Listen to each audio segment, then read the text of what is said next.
You're watching Sipping Off the Cuff on TequilaAficionado.com. I'm Alex Perez in Southern California. I am Mike Morales here in San Antonio, and Alex, I'm excited because We're back. we're back with Mezcal. Not Thank just any God. Mezcal. This Gracias is a Dios. Gracias a Dios. We raved over the Espadin version that they sent to us, and Yanni. this is the Tobala. Look at, check this out, Alex. You know how I love bubbles, right? Oh, yeah. Look at the bubbles on these on this. It's Put like stuff in there? shampoo. It's shampoo. I'm telling you, you could shampoo yourself with this stuff. It's amazing stuff. These guys, if you've been following us on Tequila Aficionado, you have seen our video interview with Gracias a Dios Mezcal, the owners Enrique and Jaime, and I believe his name is Sergio. I'm gonna have to find out, but to remember, it's been a while since I've talked to them. It's been almost a year, but they were really, really nice.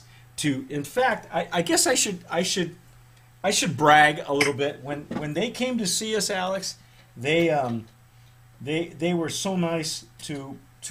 It was right after the cocktail conference in San Antonio, and they dropped this off. It came. My bottles came in this. It's like, Big wooden box. holy cow, man! This thing weighs up. This thing is a good like 30 pounds of booze, Sheesh. and it's like, oh my gosh. But anyway, this stuff. These guys are amazing. They actually own their own mezcaleria in Oaxaca, and or is it Mexico City? But in any case, they all kind of were friends in different industries who just loved mezcal, and they just decided to go that route. And I think it was like in record time they came up with this line, and they'll tell you what they went through. They'll tell you the ups and downs and the failures. Their first version of this was not any good. But they do all of these at across the board at 45 ABV, which is 90 proof. So it's almost a traditional. The traditional strengths are always higher than the 40 ABV that you see that we're getting lately all across the markets.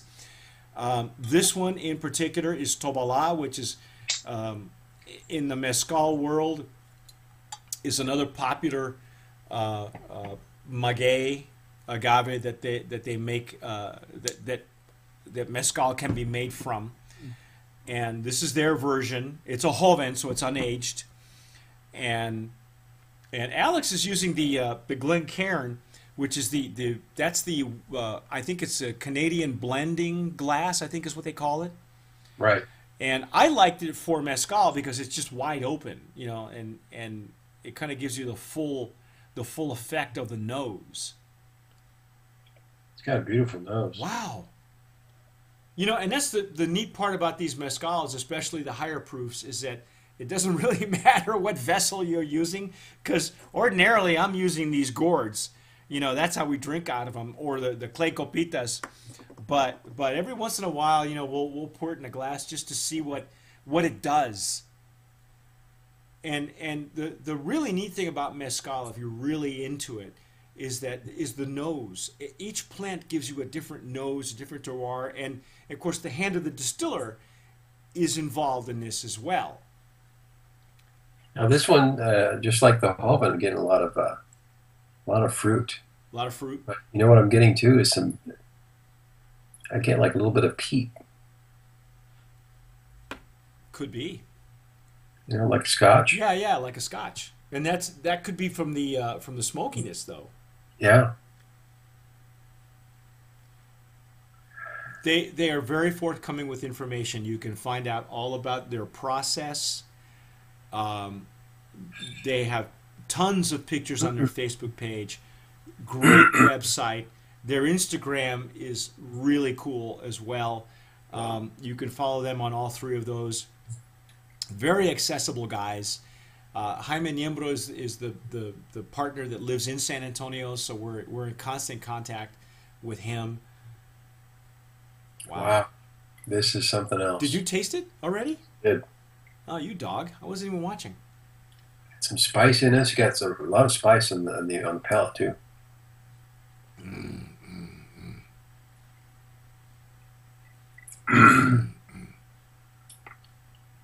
Long finish. You know, Alex, it's really interesting that maybe it is the hand of the distiller, but what I'm sensing is not a whole lot of smoke as much as, the smoke is almost secondary to the flavor profile and the aromas that we're getting. Yeah, there isn't a lot of smoke on the nose either. No, no, because that Glencairn you're using would bring it up. You'd be able to smell it right away. We've had other mezcals more at higher traditional levels in the last couple of years that were smokier on the nose. Wow, this is really, really nice. Wow. It really explodes on the palate, Mike, Yeah.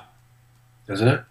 Well, what's interesting is that the nose, it's not even a harbinger of what you're going to get, because I think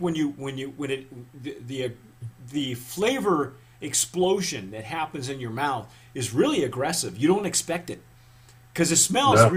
it smells really very subtle and very sweet, and it's not like that, because when it hits you, it's like, ugh.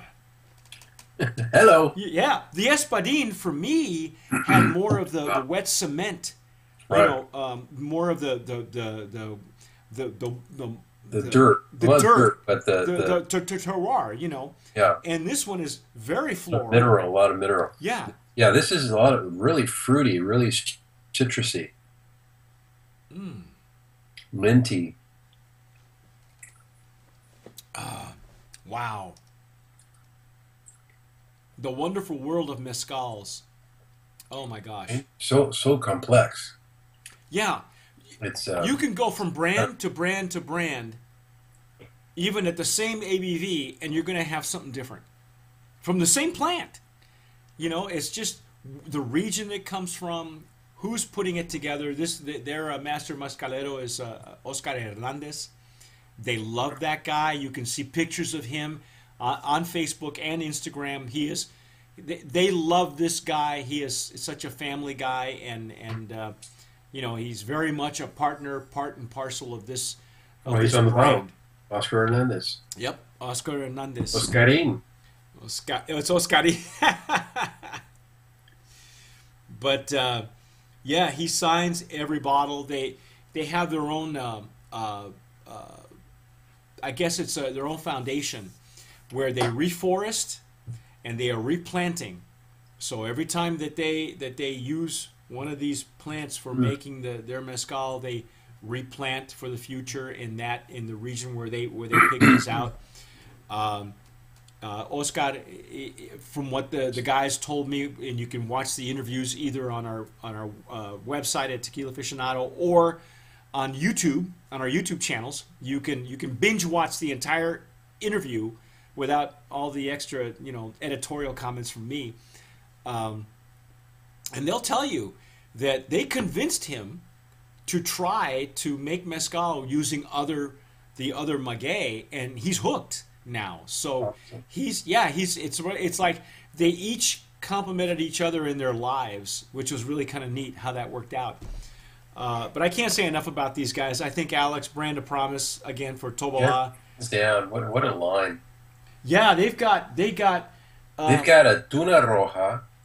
What is it? Quiche Cuichet. or couche? Yeah. Espadín reposado y espadín. A Tobala. And a Tempestate. Tempestate. There you go. And then they got a del cura. Oh yeah. Oh, they do, huh? They told us about that in the interview. It's a mezcal that they've made for a priest. You need to send us some. Oh, wait a minute. Send us some. I want that one. Because they told us about it, in the interview. It wasn't available. They were very nice when they brought the box to me, and then they brought 2 extra bottles without the you can see their labels were different. They were like just hand done, same bottles, but they were like hand labeled, and they were the prototypes, and it's the Cuichet and the Tempestate, and they're beautiful. They're up on my shelf there, and we're hiding it from each other. because it's that good. So we're hoping that It's safe. well, we're hoping that for 2016 that the guys at Gracias a Dios will be able to send us those bottles and we'll be able to taste test them here. Very, very much worth your getting. Most definitely. Their website will tell you where you can get it, where it's being sold. It is also available in New York.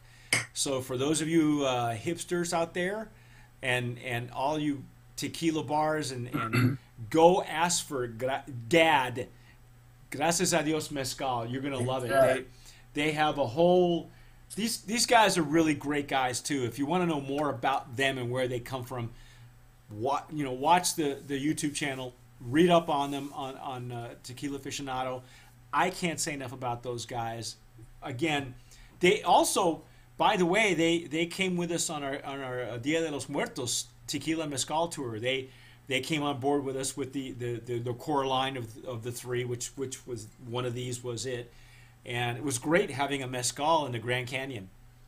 You haven't lived until you've had mezcal in late fall at the Grand Canyon when it starts to get cold, and the moon starts to rise, and you have this thing to warm your cockles, man. Life is good. Life is good. Very cool. So that's our take, brand of promise for hands down. Yeah, for 2015 in our mezcal category at 90 proof. I'm Mike Morales here in in San Antonio. You're in Southern California. Wish you were here. Me too, dude. We gotta do like a season together again. That'd be cool. Yeah, we're gonna need to. We have to. When are you coming to Texas? I gotta make a trip. Come on, road trip. Come on over. Make a trip. We got an extra room. We got booze. Awesome. Because it's funny because Alex and I both have samples that neither one of us has, and if we were in the same state together, we would do sipping off the cuffs using those. We have stuff that neither one of us has, together. So it could be the lost tastings or something. The lost archives. The lost archives. Lost bottles. The lost bottles. The lost bottles. We call it slipping through the cracks. Oh God, that's good. Okay, well, I'm Mike here in San Antonio. Alex Perez, thanks for watching. Please sign up. Let us know what you think of Thank God, Gracias a Dios Mezcal. You've been watching Sipping Off the Cuff on TequilaAficionado.com, part of Tequila Aficionado Media. Thanks for watching, and as always, sip wisely.